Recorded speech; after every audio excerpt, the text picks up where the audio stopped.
Hi, it's Leo from Made by Marley. Welcome back to our channel. Are you inspired by William Morris's pattern, design, his style? Today I am going to be painting this beautiful dresser in a William Morris style. So watch and follow along. I've broken down all the steps so you can create this at home.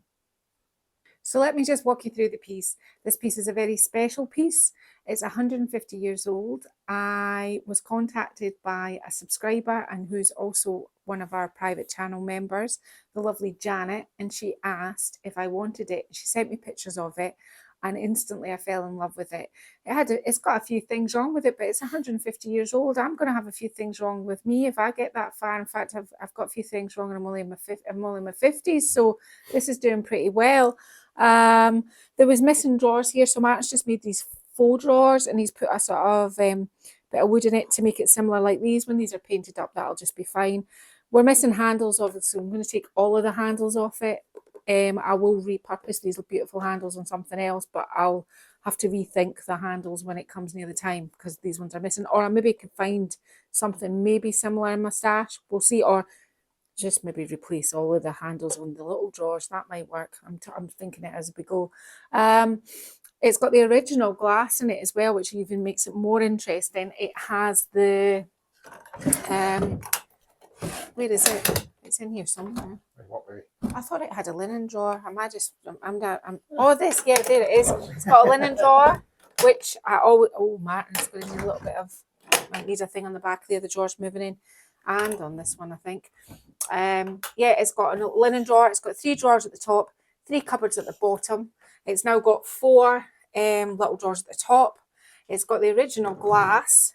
I'm going to be taking all of this out. I'll take all of this out. So I'll get rid of this. What's next? I have actually cleaned it. It just maybe doesn't look like it's been cleaned, but it has been cleaned. And we are going to give, first of all, the thing we're going to do is Martin's going to take off the handles and we're going to give this all 2 coats of a really nice colour of paint that I'm going to mix up. That's the first thing we're going to do. Let's set it back to a good state to do some artwork on. Let's try that one first. It won't take as long to take the handles off, so I'll be back shortly and we'll get on with it. Okay, it's yet another clean. Paper's been removed, handles are all off. What am I going to do next? I am going to mix up a paint and I'm going to give the whole piece 2 coats before we start any design work. There's a lot of dings and chips and everything. Annie Sloan's a non-print paint. I'm not going to sand it. I'm not going to do anything. I'm just going to keep it as it is. So how am I going to mix up my paint? I think I know what sort of colour I'm looking for, but that's not going to help you much at home. So I want a huge amount of Frida Blue. No, it's quite pigmented. And then I want, what is this? Whistler's Grey. Now, I know that's an odd choice for me. You want quite a bit of that too. Now, remember, I need to mix up quite a lot because I want to do 2 coats of this. So, and then I want a whole heap of Amsterdam Green. And I think probably I'm just going to, just to save all the, okay, I'll just keep squeezing. I've got awful sore hands, so. Take a lid off. No, it's all right, Martin. I've got it, darling. Okay. Martin's had an awful day with me. I keep losing things. He has to keep on finding them. Then there was I wasn't doing this piece today. I was going to be doing another piece, and there was we bought it in auction. It's been in here for about a year. It's a beautiful piece, but it's got a key missing and the door is locked. And Martin was with his unpicking lock kit, couldn't even get it open, so we're just going to have to sit it to the side. Now, I think what I'm going to do at this point is start stirring to see if I'm in the right lines of what colour I'm looking for, because only I'll know if this is what I'm looking for. So I'm looking for a grey, bluey green. Does that make sense?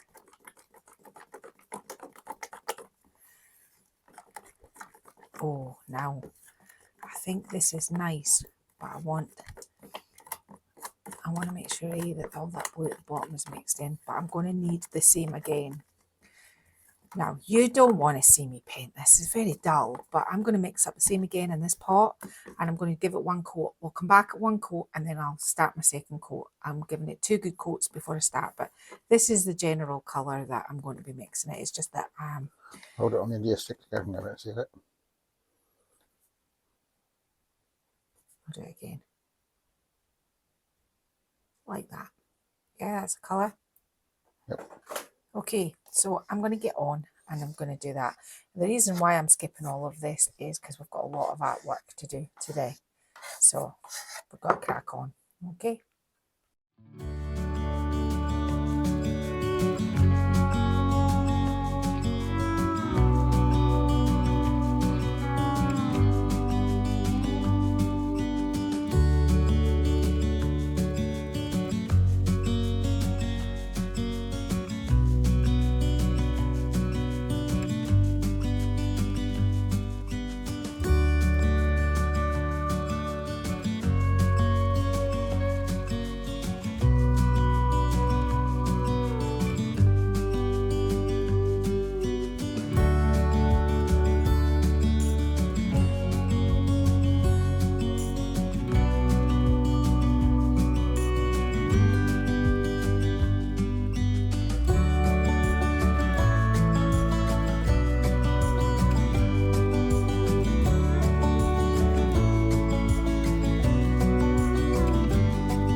So this is me just on my second coat of this colour. I'll kind of stand back and you can see how it looks, this colour. It's nice. It's going to be perfect for what we're going to do with it. So I'm just slogging on and getting it all done. It's going to take a hot minute, but that's okay. And we'll let this dry thoroughly and then I'll be back later on and we'll put our first lot of design on it. Right, okay, this is dry. It was dried overnight. It's had 2 coats. Now, you got to remember, I use Annie Sloan paint because it's a non-prep paint. Do I like sanding? No, I'm a severe asthmatic, so I don't really like sanding. If there's any sanding to be done, Martin always does it.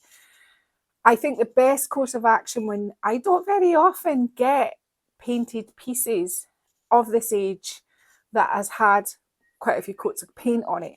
So there was a few things on the edges, up underneath, things on the back that needed sanded. So I thought in my infinite wisdom what I would do is I would do all my 2 coats and then I take all the drawers out and get Matt to sand all the tops and the sides so that everything was all nice again, so that it's all nice and clean. So that has all been done. It has had quite a monumental amount of work done on it already, and it was all kind of looking like it was kind of ready to go, but it wasn't. The door was jamming because of the multiple layers of paint. I thought that might happen, so I had to then re-sand off a great big patch, paint it. You get the gist. There are things. Is this... I am not, and I'm going to repeat this for those that are watching at home, I am not a furniture upcycler. I don't upcycle furniture. I do not set them back to factory setting. I keep the piece as its age. I work with what I've got. I put art on old things or new things, but so it's been done. Is there drips in previous paintwork? Yeah, there is. Did I paint over them? Damn tootin' I did. I'm keeping those in. This is 150 years old, maybe more. Who knows? It's an old piece. And later on, remind me to show you the piece Janet, who gave me it, had 2. One was up in the north of Scotland somewhere. I'd have to ask Janet. Janet will probably leave a comment on this so you can see. She'll tell you where it came from. But there's a photograph. She had two of them. One of them was, I don't know, one was in its actual wooden state. And obviously this one had been painted. She kept it in her painting studio, which was really damp, and she had no room for it anymore. It was taking up too much space, so she thought I could fix it. It needed a few fixes. It's had all its fixes now. We're ready to go. But if you are going to spend a labour of love and many hours on doing furniture art, even though I'm a little bit like, I'm keeping its integrity by doing what I've done without doing a whole, I'm not like, some people would get this and sand it to sand it raw. There would be nothing left but sanding, and then they prime it, and then they do all that, and then they sell it. That's not what I do. I painted this, and I'm now going to put my art on it. So I'm going to work with what I've got. It is beautiful. It's a beautiful piece of furniture, and it's a beautiful colour, and we are going to, and I think this is today, could possibly be one of my most favourite things I'm ever going to do to a piece of furniture. So hold on to your pants, ladies and gents. It's all going to happen. What am I going to be doing today? Today I am going to be doing William Morris. Now, I'm slightly punching above my weight, I know that, but I'm going to try. Now, how am I going to do it? I've been looking at loads of William Morris inspiration, and I've got a couple of other books on William Morris, but I decided to have a look at general patterns. Now, if you go on to Pinterest or you go on to Google, these are free. William Morris has been dead so long that all William Morris's work, I think there's a few that aren't, but the majority are all free source. So even if you copy it, there's no legal implications. William Morris is free. So I looked at all what I had, and I decided that I really liked this pattern. I like this pattern, but I Tip it slightly so that it's not so shiny. Yep. But I didn't like the colours. I didn't like the choice of colours. So I thought, no. But you can see there's the yellow leaves go behind it, and the pattern all goes on the top. So how are we going to achieve this? Now, there is many that you could emulate in his work, but this is the one that I kind of liked. So I have this in my stash, which I thought, now I'm going to put the artwork on the doors, but right up to here. Yeah. And right up to here, I'm going to take it right into this. So the artwork is going to be here, here, here are the drawers. I'm going to paint inside the cupboard and put the same design in the inside of the back of the cupboard. And I might do something across here and maybe run some of it up the sides. It's going to be a real labour of love. But the first thing we're going to have to do is get a stencil on it. Then what did I do? I kind of looked and see, I have a few sort of Art Nouveau, art sort of deco of the time sort of stencils. I looked at them. I'm not sure about this, but then I thought, I looked at, now there are plenty of William Morris stencils out there in the world. There are plenty of them, so you don't need to go, oh, I can't hand draw. But I would advise you to have a look at some of his shapes. They're not difficult to draw. So I just sat at the kitchen table and just looked at my inspo, which is this one here, and I tried my best to draw the flowers. So first of all, what I do is I do myself the main focus. So I've done, that's one flower, and I've got, I think the other one's sitting over on the table over there, but the other flower's there as well. I draw them out first, yeah, so that I know that I've got them right. And then what I do is I manipulate this shape onto here by transposing it onto the vellum to make a pattern. So there's my big leaf, my two little leaves. So this one here, I don't know if you're going to be able to see. Can you see it better on here? No. Just. So this one here, I've got to be honest, this was done for a different piece of furniture because we had the problems with the locked drawers. So this was going to be my drawers. It folds. So this was going to be one drawer and this was going to be the other drawer. It's slightly too wide now for this, but I want... Take it off the book. Take it off the book, sorry. Martin, you've been very demanding. No, I mean, hands up if Martin's been demanded everything's today. on the book is shining straight through Right. without confusing it. Okay, well, it's going to become more apparent when it goes on the furniture. All right. And this is the big pattern, which is similar. So this is going to be what I'm going to do with this one is I'm going to put this one into here. Now, I know you can't see it right now, but you will once it's transposed. So it's going to go into here, right into the aperture. I'm going to slightly cut it short and find a nice part of it for in here. Same on here. And up here, I haven't really got to yet because, as I said, this was for the drawers of the other piece that I was going to be doing, and it's too wide now, but we'll just do pieces and parts along it. So this is what I'm doing. I am doing William Morris. This is the stencil that I'm going to be putting over the top. We need to talk colours. What are we doing? William Morris used the most beautiful colours, and this is why I put this sort of colour on the background. I wanted it to be warm. I wanted it to be quite rich looking. So colours I'm going to be using today are, I am going to be using Hornflower, which is brown, for my stencil leaves, right? That's what's going to be happening there. My big flower, not the chrysanthemum flower, the big one that kind of curls in, I am probably going to do something like pink for that. I'm going to make a sort of beigey colour up, and I've got this colour here, which is paprika. So this is going to be sort of one flower. The other flower is going to be burgundy. Now, there's something wrong with my burgundy paint. I've explained that before. Can you hear that? It's really runny. So I might have to mix up my own burgundy. I don't know why that's doing that. And then I've got a green, which is for my leaves. Yeah. I can also add a little bit of the original blue into it. And I've got a white, because I added white to olive to make this green. So that's why it's sitting there. So now I'm going to make a mustard. So there isn't going to be any sort of kind of rhyme or reason to this. I want a little bit of brown into it. And I'm just going to add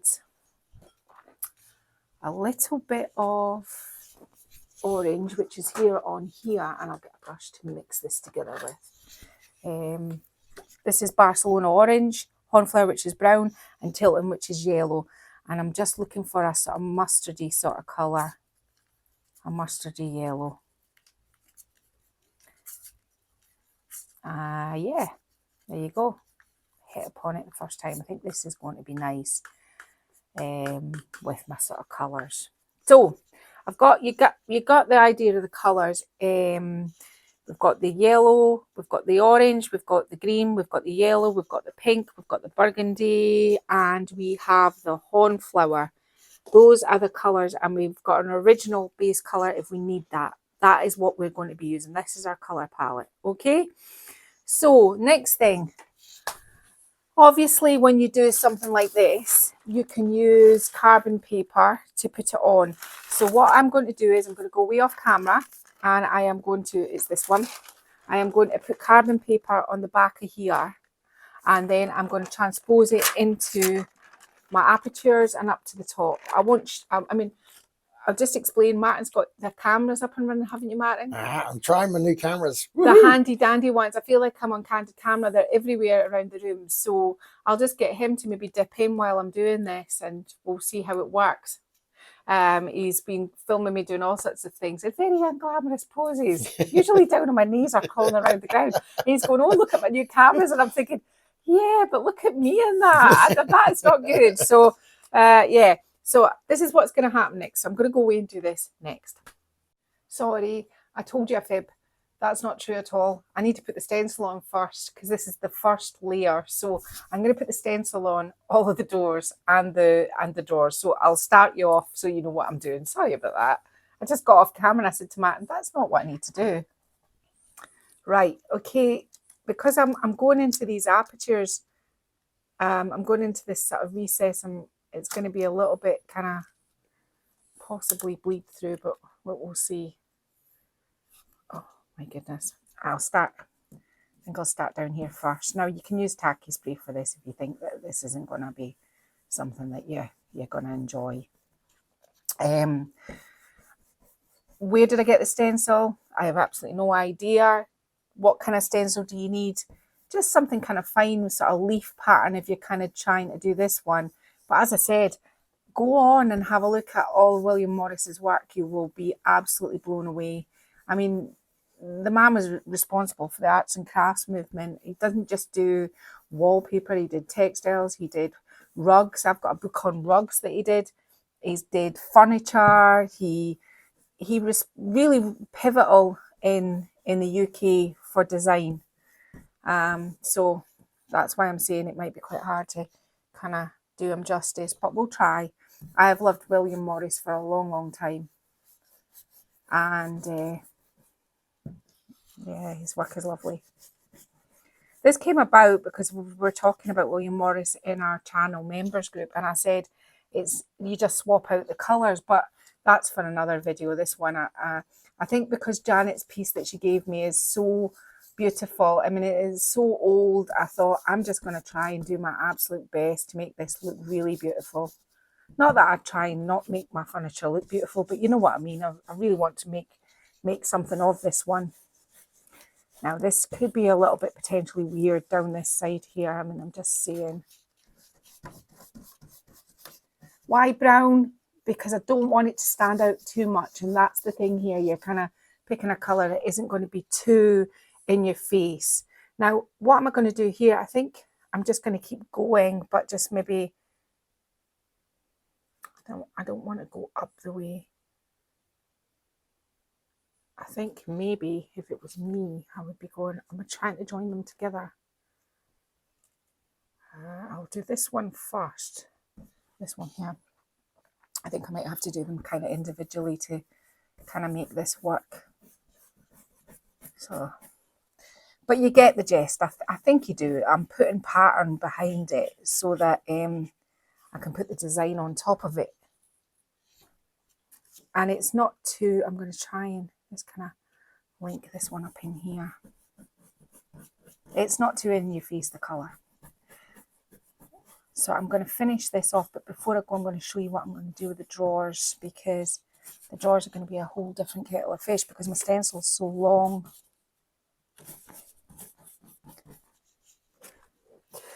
With the drawers, I think I'm going to do something like just kind of pick which parts of this are going to work.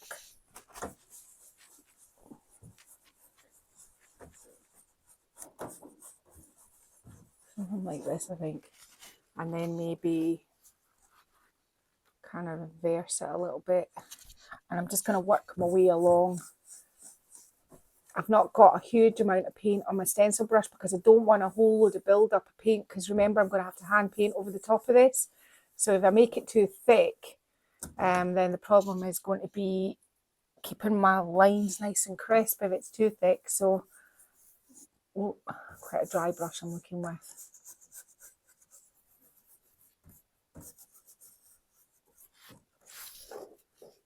Maybe fill in any gaps that you think might work that are kind of like gonna.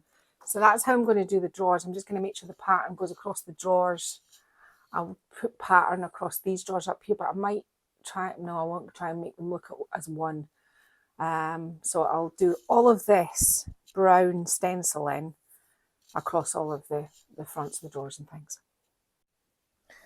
Okay, so I've shown you how I do this before, but so I didn't want to labour the point. You can probably see the pattern now much better. Now, is this complicated to draw? I didn't think it was. It's just a matter of getting your shapes right. But I have thought of a way that you can get around this. You could trace a shape. You could trace the shapes you wanted if you can't hand draw them, or you could just, as I said, find stencils and it will do exactly the same thing. So, but because I'm me, I decided that I would just draw them. So it's going to be a wee bit longer, but hey ho. So I've done my usual. I have used my low tack masking tape, and what I did on the back was I got my carbon paper. I sprayed the back of the vellum with tacky spray, and I've just stuck 2 sheets to the back. So this is how it's, because I'm going to be using this here next.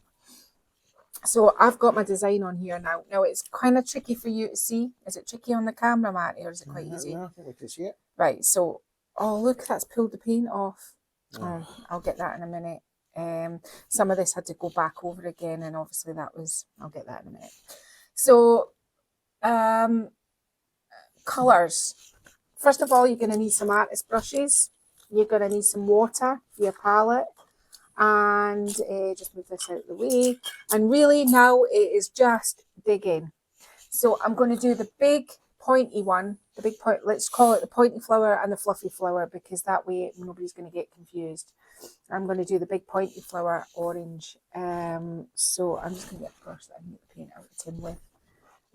I filled up my pot, but this is what's left, my sauce bottle, but this is what's left in the tin, and what can I use this before I use anything else. You need a little bit of water to help it move. And you're really picking your poison in your brushes. What I like to do is try and find a bigger one before I go in with a script brush. I don't know what this is. I don't think it's a number 1 rigger brush. I think it's probably a number 2. I think this here one is probably number 1. So you can, that's what you're going to keep your clean lines with. So you're mixing your water into your palette so that it runs, and we're going to do this shape first. Now, with this, it's kind of like we're going to put our template back over it once we've painted it. So really, you're just kind of like, it is so simple. You're just making sure that you've got it in all your lines. I'm just trying to find all the big parts first before I come in with a smaller brush, because that'll make the process quicker. Brush strokes, try and keep them nice and smooth if you can. I'm missing a bit of the design here that I haven't transposed, but I think I kind of know where it goes. So, actually, do you know what I'm going to be doing? These bits a different colour anyway, so why am I even doing that? So you get, I'll swap brushes now. You get that this big one here is going to be orange. And now you can go in and do all your edges nice and tidy. I'm working into this little recess here, so I'm going to be doing this one orange. Yeah, you don't need to see any more of this. Yeah, I understand I'm going to be painting the orange. Just kind of sort out some of those strokes. I am going to be doing with this green. Now I've got 2 sets of leaves here. Let me just get some of this onto my palette. Spray it with some water. Get it to move nice. I've got 2 different sets of leaves going on here, so I think I want the smaller one, which is this one. I'm going to do this and paint this in. Now, I don't want to rush my way through this because I want to make a nice job of it. So, but it's just so you know the colours.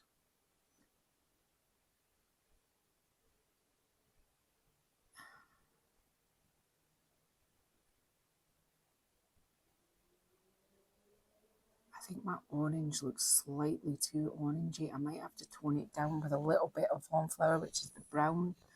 It will dry a little bit darker, so I'm kind of waiting to see how it dries first before I proceed. I'm happy with this green. This is nice, but the orange might be too orangey.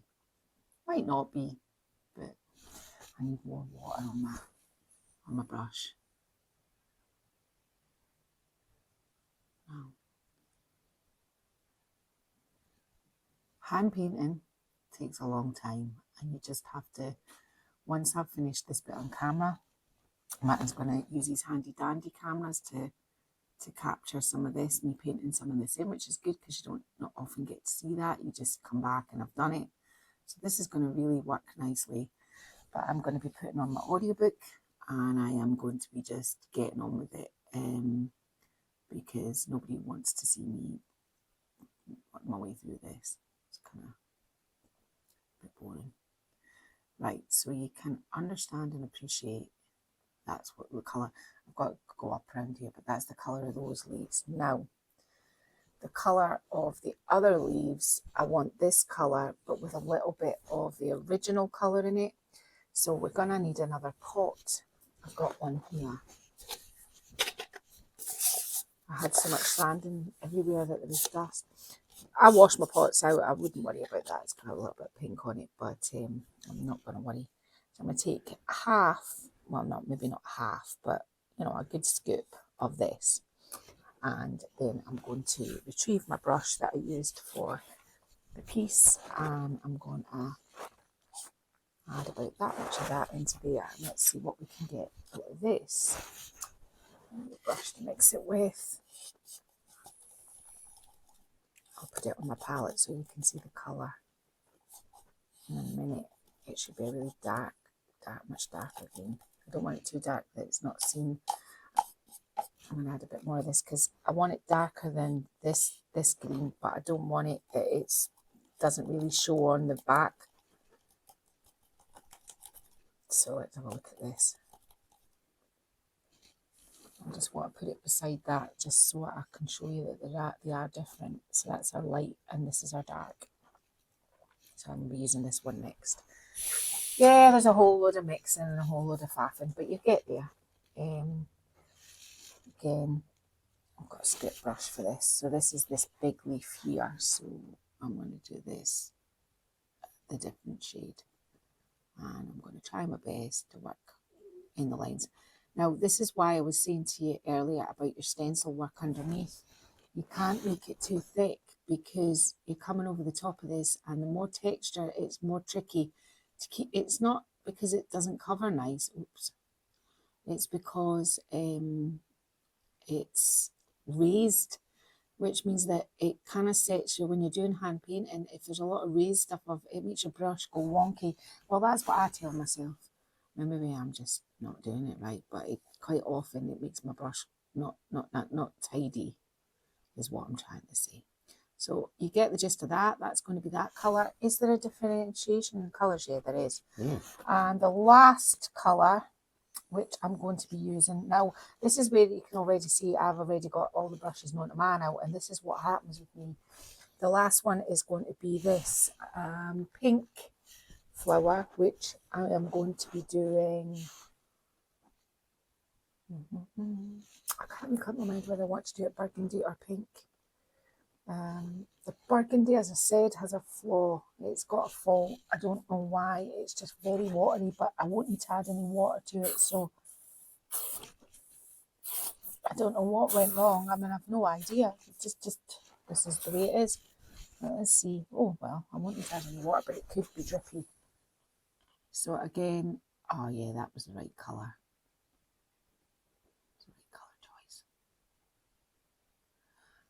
I don't need to worry about the lines in the puff bally flower because it's a chrysanthemum actually, but it just makes my brain easier to remember which ones they are. Because remember, we're going to go back over the carbon paper because we're going to have to do there's a whole load of I'll just show you on the on the book. Hang on a minute.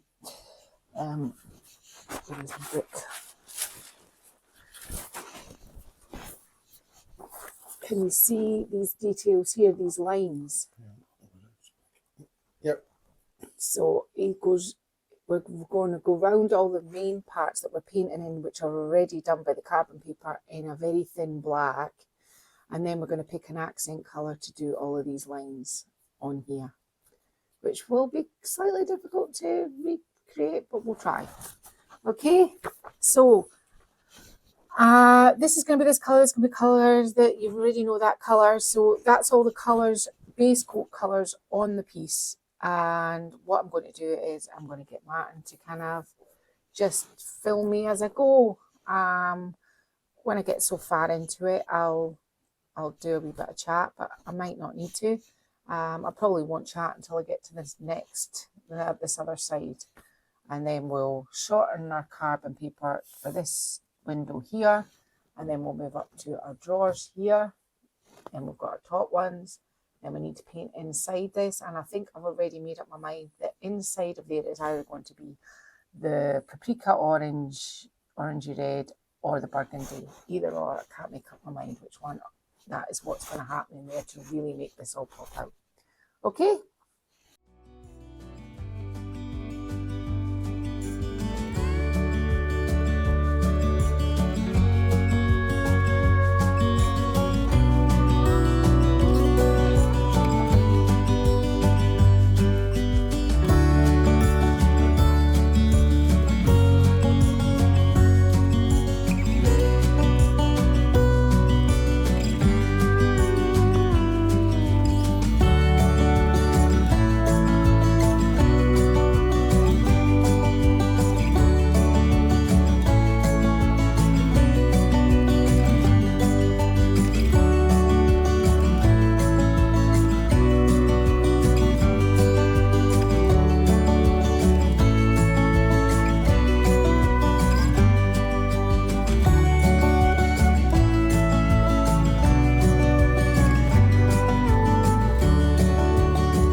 Okay, so it's coming on.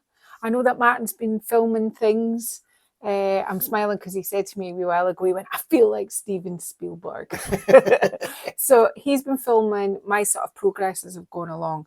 What I stopped to kind of say to the camera was, when you are doing this and you're relying on your carbon paper, every so often you'll need to swap it out, because what happens is it ends up so worn where you're just going over it and over at the same place that it doesn't actually work. Now you probably see it better on this side. It doesn't actually work anymore because you're just going back over the same line all of the time, which means you're rubbing off the carbon. So as a matter of course, I mean, I've managed to do this much. My carbon started to be a bit dicky up there, and the problem with when I run out of carbon paper is I make it up in my head and I go rogue and I go, I think it looks a little bit like this, and then that's not a good thing, especially if you're trying to get it a sort of uniform design. And I think I did go a little bit rogue up there, so I thought, right, when I get down to this end, I'll do my carbon paper. So I've already traced this one out. I'm just about to paint this one in, move along these drawers here, and we get up to the top. Now, what's going to happen once we've done all this, because I think Martin's going to do little bits and pieces. The next thing when I've done all this is, can you see how there's shading? There's slight shading in some of these flowers. I'm going to have to put a little bit of shading in.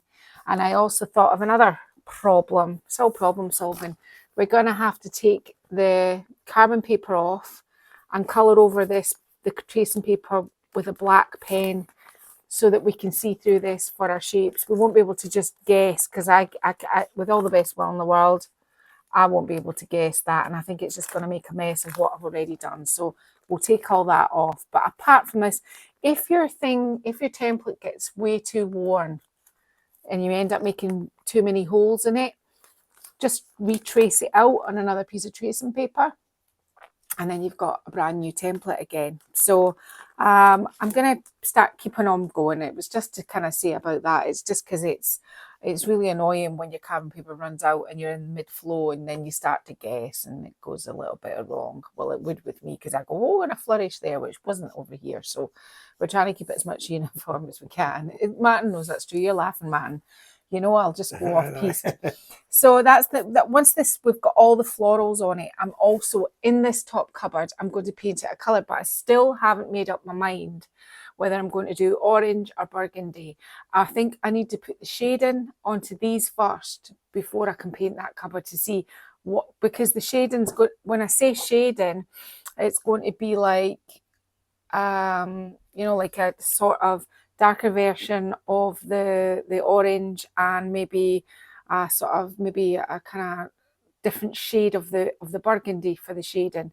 We still have the yellow, although I don't really know where I'm going to incorporate that into the design as yet. I think I might do the veins of this detailing or that Williams put on here. I might do that in yellow, so that might work.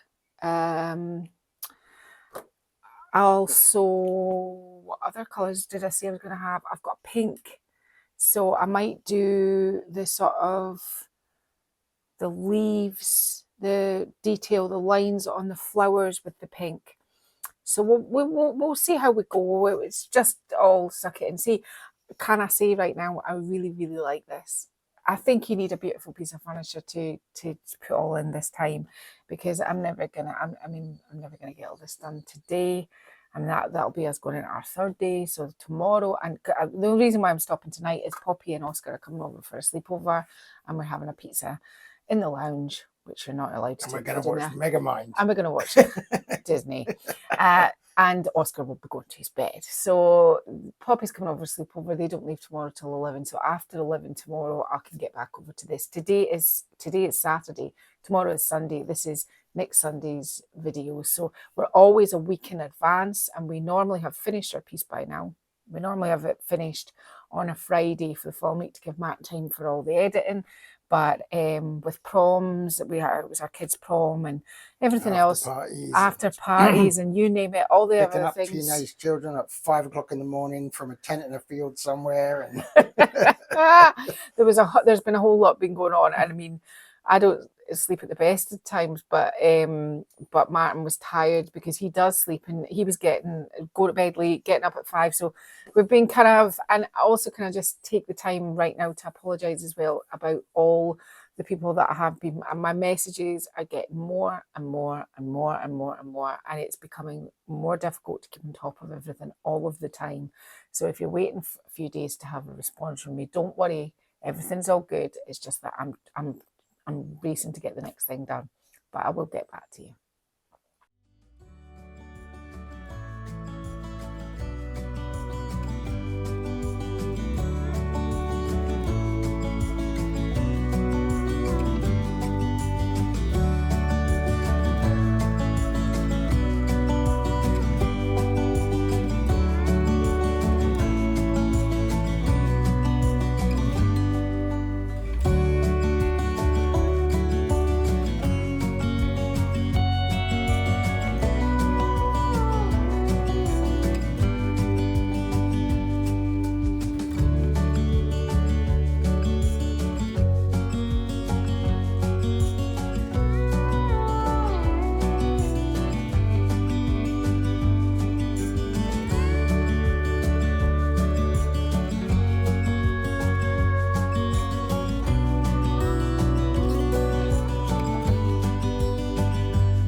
Okay, so it's a new day.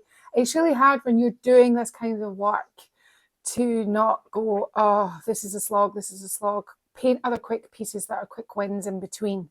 You don't need to be in succession day after day trying to do it. I am, however, because I want to get this one done, and I'm really happy, so which means that I'll continue doing it. I'm quite good with the repetitive stuff. Now, get a good audiobook. Yeah, get a good audiobook. Where did we go? Let me just talk you through. So why do I use vellum? Vellum's just tracing paper. I use vellum because I do my initial drawings, and there's a kind of sketch under there because I kind of sketch them first. I do my initial drawings, and then when you've got your initial drawings, I said yesterday, you can manipulate these into making your pattern. So you've got your initial drawings and you can keep them and use them again, which is good. And what did I do last night? So this is the piece that we're working off, and it's got the black carbon on it. I had the carbon paper replaced twice. I think I did a little bit of guessing up at the top drawers because they were so bumpy, but I'll sort my guesswork out later. I took it over to the house and I got another piece of vellum and I traced it. Yeah.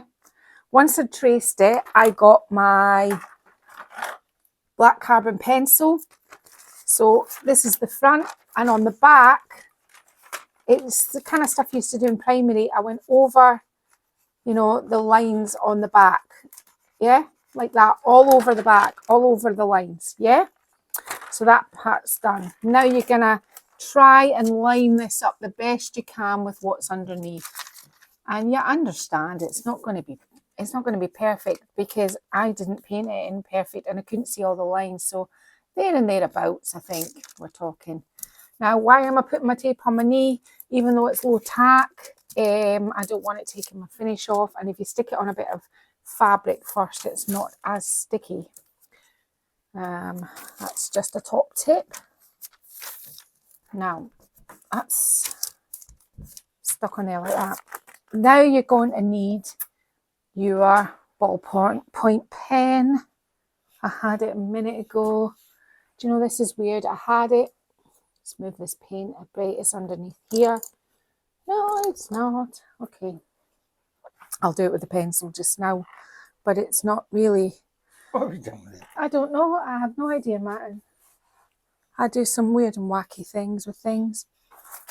It doesn't matter. I'll see if there's something in here, actually. Look, I'm not going to sweat it.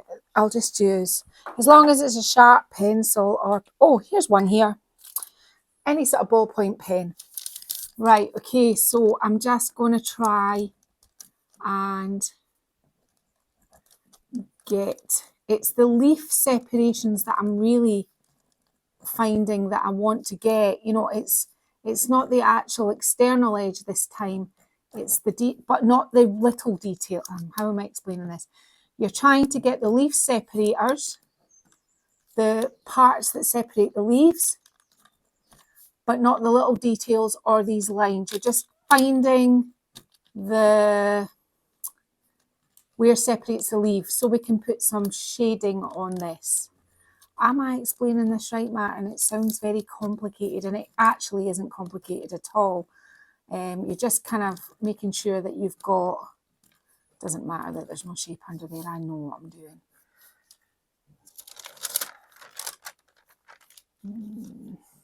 I think I'd be as well doing them individually. It's not transposing very well. I may have to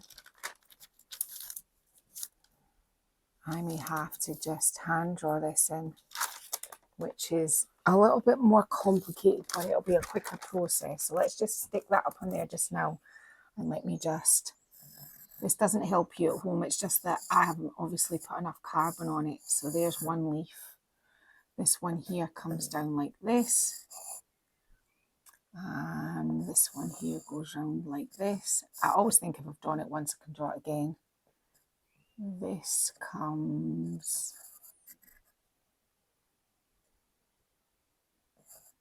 like that.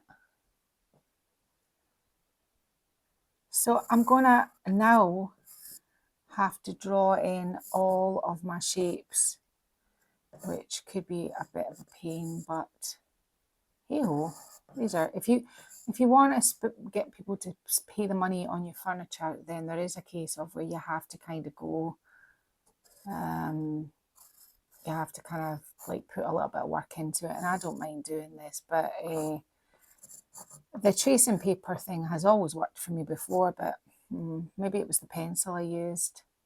This goes up and it comes down here. So you see, I'm not putting in these little dots or anything right now. I'm just getting the shape so that I can put the shading in. I can see there that, see this little part here? I'm going to get blue. I'm going to do this so I know to paint it out. But apart from that, I think maybe as well I could come a little bit tighter down this line and paint that bit out as well. But there's my shape, yeah, because this goes round like that. There's a circly part that goes there. Yeah, there you go. I think I'm pretty good at that, Martin. What do you think? Yeah. Right, so it is going to be like this, unfortunately. It's just the way it's going to be. There's no other way I can think about doing it. It's just, this is it. So I'm going to draw these in now. So I think Martin will probably maybe be doing some filming while I do all that, but just take it easy and go across your piece slowly.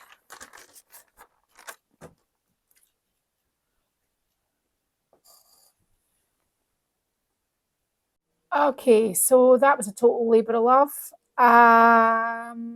If you're not confident to just hand draw, you can see I just hand drew it in, but I did a test. I went back and I put chalk on the back of here, and I then redid it with the chalk, and it worked perfectly. But by then I was already kind of invested, and I'm probably quicker hand doing it than doing that. But if you want to transpose it that way is another way to do it. So let's start putting the shade on this. So on my mix mat here, I've got some cornflower, which is the brown, and the paprika, which is the orange. I've mixed them together with plenty of water from my water spray. Now I'm just kind of sweeping it out from the centers, this darker shade, just up. You can see, I mean, I'm really not kind of taking too much time with it. I'm just giving it a little bit of shading before I put the detail over the top of it. So I'm kind of making sure that I get down in the edges. Now, when I get down in the edges, I've got this Tim Holtz watercolor crayon. I'm just putting a little bit of this green in at the edges and just sweeping it. Not a lot of it, just a little bit, just a kind of hint of it, really. More in the centre as opposed to anywhere else. I'm not putting it up on the edges. And I'm just kind of calling it quits at that. I don't want too much. I just want to make sure that it looks like it's...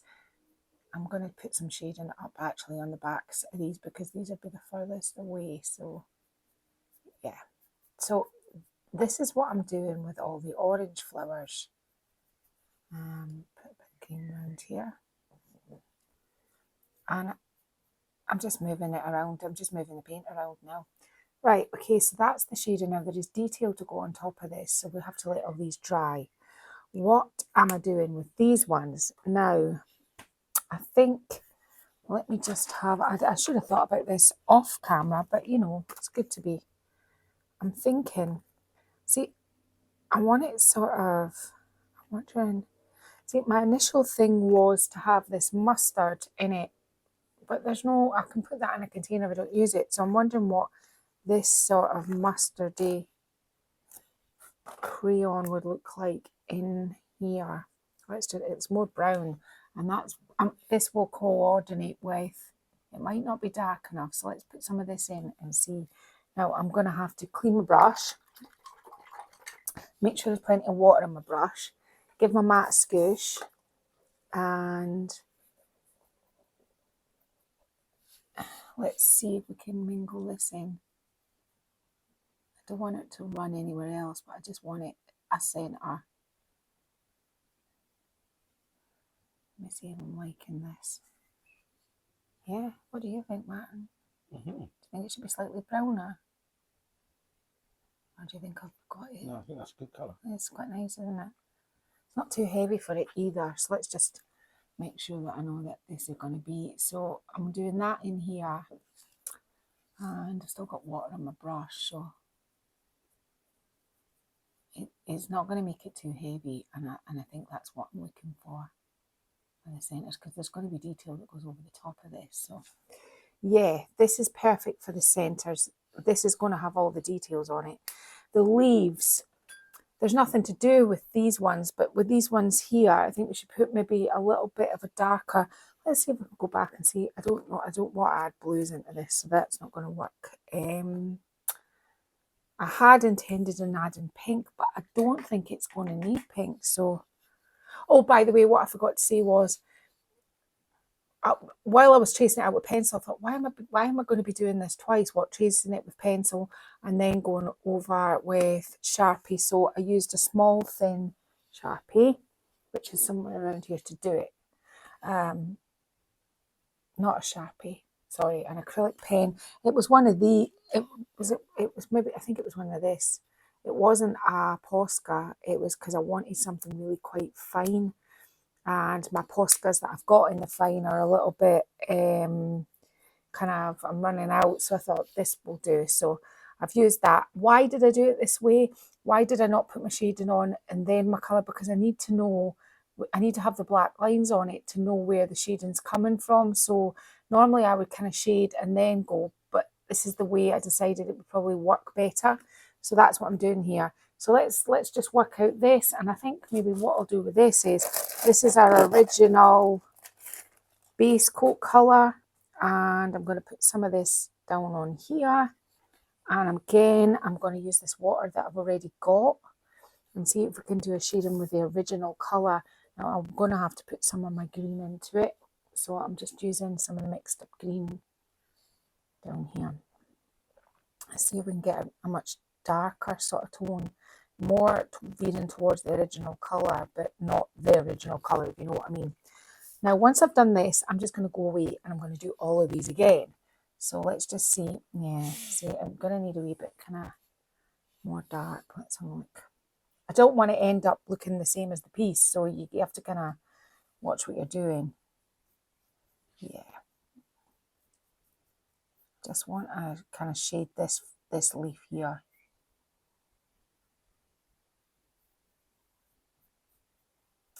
A bit more water. Take it right up to the edges. The good thing with the pen line is it's going to give you somewhere to work in it. I'm not actually using the right brush for this, so I'll swap as I go. But yeah, I think a darker section. I mean, you could do something like, I think I've done it somewhere else, like I've put a jaggy line in here to kind of separate some of them that looked a little bit bland. I know I've used artistic license, you'll see as you go along, I kind of just went rogue, but it all seems to work fine when I stand back. I'm actually really liking this. So yeah, and this little part on this branch here, I'll do a little bit darker. I still haven't changed my brush, which is ridiculous because I've got loads of brushes sitting beside me. Let's start again here with a brush that fits the fly. Right, okay, so I'm going to shade those out there, and this is this one here. So I'm just going to go across the piece and do exactly what I'm showing you. I'm just shading it out and to give it a little bit of depth. Then we will come back again and we'll put our detail onto here and onto the leaves, and that is when we're going to really have to think about it, because there's a whole load of swooping in opposite directions. So where the lines will swoop up this way, but they'll swoop down that way. Yeah, swooping down, swooping up. The leaves just have like not even a cross hatch, just a little all the way across. So we'll have to do that as well. I've still got the circles to put in the centre of here. And once I've done that, we'll get up to the top cupboard, because by then I'll know what sort of colour I think I want up in there. When I stand back, I think that the orange was too bright, so by putting my darker brown shades on it, I think when I stand back I'll be much happier with it. I really like this Tim Holtz water-based in there. That gives it something, doesn't it, Mary? Right. Yeah, that's nice. Yeah. Okay, right, I'll get on and do this part next. Martin, I think, is going to film me doing this, so you'll get a little bit of me doing it as you go.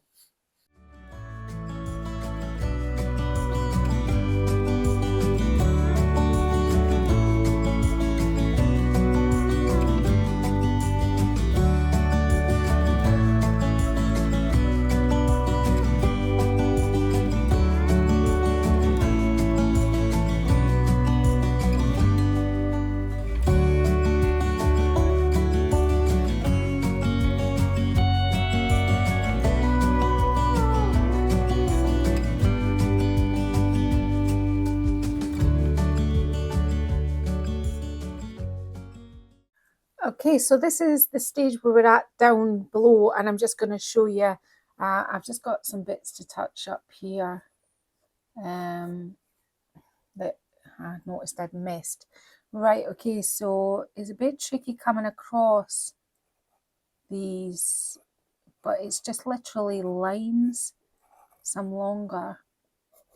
And I'll get Marty, once we've done this, to pan out so you can actually see it, how it actually does look when it's, when it's done.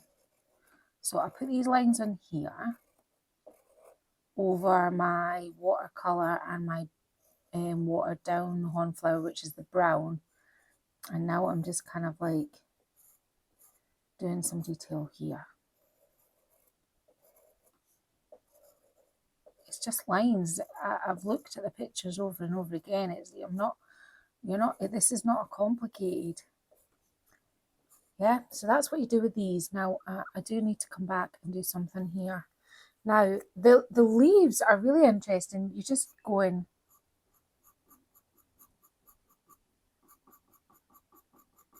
And then picking another spot and doing the same thing. That's exactly what William Morris did. So I'm just running with that. Kind of short and short, kind of short and then long, short and then long. So we know how to do this. We know how to do this. And in the centre of the the pink ones, I just dipped some paint in my brush and I did some circles and some long shapes. and some small shapes. I'm going to do some of that on the ridges of there as well. Yeah, that's all you need on here, and I'll do the other one.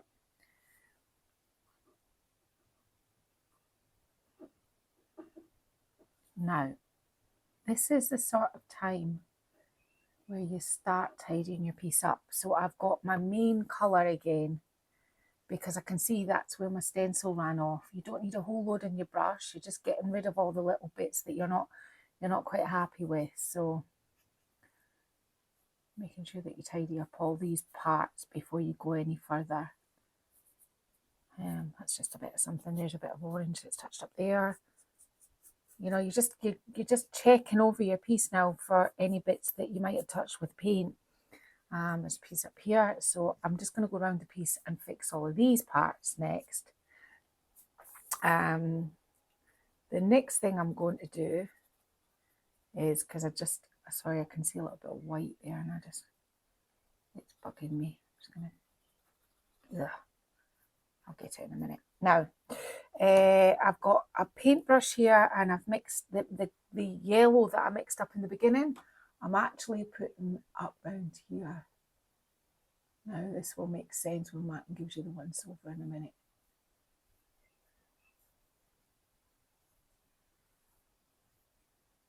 I'm painting this and round the corner here. I don't want to go too far because I need to turn my actual body to get into here, so I don't want to make a mess of it. So I'll get to there in a minute. But all the way along here and round that edge is going to be this colour here. The reason for it is because I put some gold around this frame here, and I really liked it. And I think when you look at this panel as an isolation, you can tell it's William Morris. So I'm going to do yellow in here and in here, up round the top. And then what I'm going to do is I'm going to try and expand this colour out, because I think I've decided I'm going to do this colour in there. I think this will make it rest a little bit. I can see a big piece of red there that I've touched with my paint. So, I mean, this is what I mean. You're just going to have to go round your whole piece and just check that there's no parts that are a little bit dubious. But I can do that off camera. Okay, so I think Martin's maybe going to do a little bit of me doing stuff. So we'll see if he does or he doesn't. But if he does, then I'm going to crack on with getting the gold around the edges, up round the top, mixing up more of this and putting it in the middle.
okay, it was sealed and it's got its handles on, but when I stood back, I thought it looks awfully fresh and it looked awfully flat. So this, what I've done next is slightly controversial, but I don't care. If you don't want to do this, you don't have to do this step with yours if you're looking for slick. I have taken sandpaper and I have gone down in some areas to the blue that was underneath this, the light blue, and in other areas I've gone down to the white, and in other areas I've gone down to the wood. And I haven't done too much of it, but I have given it a bit of dimension by doing this. I mean, it's just I can specifically see that, you know, when I stand back now. Now it has aged it. I have chipped it here and there, like I've chipped it up there beside the handles. I've given it a little bit of that, but I haven't gone crazy. It's just enough that that it's aged a little bit. That's all. That's all I've done. Now, after I did that, just little bits, I got some dark wax. And you don't need much of this either, because I haven't gone crazy with the dark wax either, only because I don't want to waste that nice rich colour that it currently has. I'm only putting it where I think there'll be dark. So I've already kind of started up in here. So again, what I normally do is now I don't need to put any clear wax. Now you must remember, and I say this all the time, before you put dark wax through your piece, you have to clear wax it first. But remember, this has been sealed with French Chic Sealer, which means that it's much more forgiving and it moves nice. So I tend not to worry about it too much. But if you use a different sealer to me, I would check, you know, first, just in cases. Now, all I'm doing is just kind of doing the edges. I mean, you can do like the bottoms or the sort of the doors like this, give them a little bit of dimension as well. And this is all, the sanding and these parts are just the parts that give a dimension. As I said, you don't have to come in and sand it if you like that sort of perfect look, but I just think for me, because you know what kind of work I'm used to doing, to me it just looked a little bit too flat. Right, I'm going to get on now. It's actually staged. I'm going to just set up and do the back, do the endy part, do the endy part. The endy part. Do the endy part. Okay. Okay, so it's finished. I love this. I love it. I have to sell it, but I love it. Janet, I hope that you think I've done your piece justice. I just love the rich blue-green. I think it's really inviting. It's a darker, more moody colour palette. I like the florals that I drew. The bit of the nightmare was me having to redraw all the flowers over the top, because usually the transposing with tracing paper works fine, but as I said, just do it with chalk. Was there any problems? There was a lot of problems with it before we started. Another thing that Martin and I just discussed at the very end was I wish I had known, because my intention was to put the same handles back on and just find a matching one. But when I went through all my handles and they had a big plate on them, which meant it was covering everything up. When I chose these handles, which were, I feel, are more in keeping with the piece, now it's been painted, I hadn't filled in all the tiny little holes around the handles, and because it's so patterned, there's nothing really much I can do about it. So I'm a bit annoyed with that, because if we had known it was going to be these handles, Martin was saying we could have had them pre-drilled and ready, and I could have filled up all the rest of the holes. But you live and you learn. Just one of those things, isn't it, Martin? It is. Yeah. Martin had a nightmare. See these little drawers, remember they're the faux drawers, they don't open, and these are screwed in from the back, and Martin's not the bendiest, so he was trying to get his hand in the back there to screw these. So I was like a contortionist with my hand in, so I managed to get them, but every one of these was just trying to put these handles on. I found some of these in my drawer. We ordered more, but you know what? I'm wondering why. I realised why they were there now in the first place, because they were a nightmare to work with. So although they're beautiful in the piece, and we'd already done so many and I liked them, that I got them to carry on. Now, I said there was a photograph of, and it was like another one of the same cabinets that Janet had. And this is a photograph in our house, and she'll probably leave a comment and she can tell you it was somewhere up north. I can't quite recall, but that's what it looked like originally before it was painted. Before, I don't know what happened to that one, but this one here was painted. And I think there was quite a few pieces. I'm not quite sure. but that's the photograph. So it's a little bit of kind of I'm going to tell you a story as well right at the That's end. what it looks like now. Yeah. This piece was from a small Scottish village called Sorn. My dad was from Sorn. He was born in Sorn. He grew up in Sorn. All his relatives lived in Sorn. They all lived there till they died. Sorn has a real like sentimental feeling to me. And when I heard that this piece was built in Sorn and it was from Sorn, the thought of having a piece of furniture that had been built in Sorn, knowing that the connection I had to my dad, it wouldn't have mattered if it didn't have any doors. I would have went and picked it up. And I can't thank Janet enough. Janet, thank you so much. You'll be wanting a commission on this. Thank you for giving me it. It was so kind and getting in touch. And we had a lovely cup of tea when we came to visit, didn't we, Matt? Yeah, we did. Yeah. And she dished out the chocolates as well. She obviously knows us really well. Anyway, this has been Martin and Lyle. We're made by Marley. We will, and I'm saying Martin and Lyle today because Martin has done an awful lot to this piece behind the scenes. There was a lot of fixing, a lot of faux drawers, a lot of handles, and a lot of other things that he's had to do. So it's been worth it though, wasn't it? It's definitely worth it. Yeah. And I understand that maybe at the end it was a slightly controversial move to but it's old. It's 150 years old. It's never going to look pristine, and I think it just looked too clunky. And so I kind of like the break-up of the sanding it back to those colours. And I think just a little bit. I think of a little bit dark wax as well, just made it a bit more richer. Anywho, that was really long.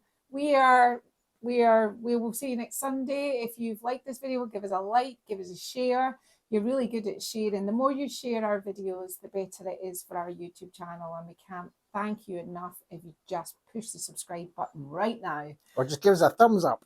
Or just give us a thumbs up. We don't care. Thumbs up will do. They all work. And a comment. The comments are getting more and more and more and more and more and more and more. I know that it takes me a week to get through them all. So if you sometimes think, well, it's taking her ages to answer that, I will get to it. I try to do 10, 15, 20 a day, but when I added all my other comments, it's quite a lot. So I'm sorry if it takes me so long. Anyway, we're going. Goodbye. Bye-bye.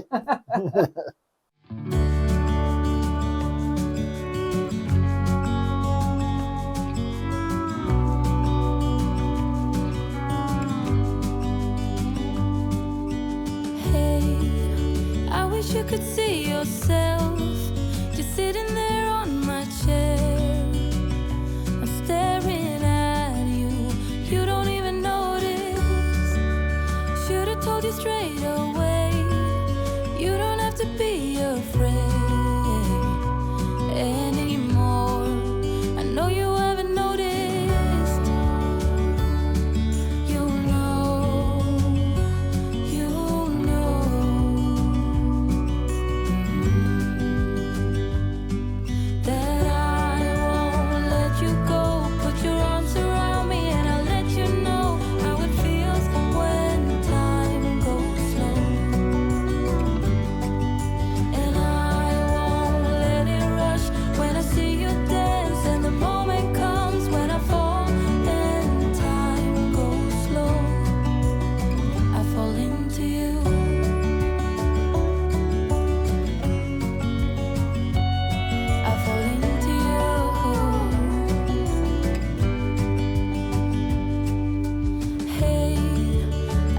Could show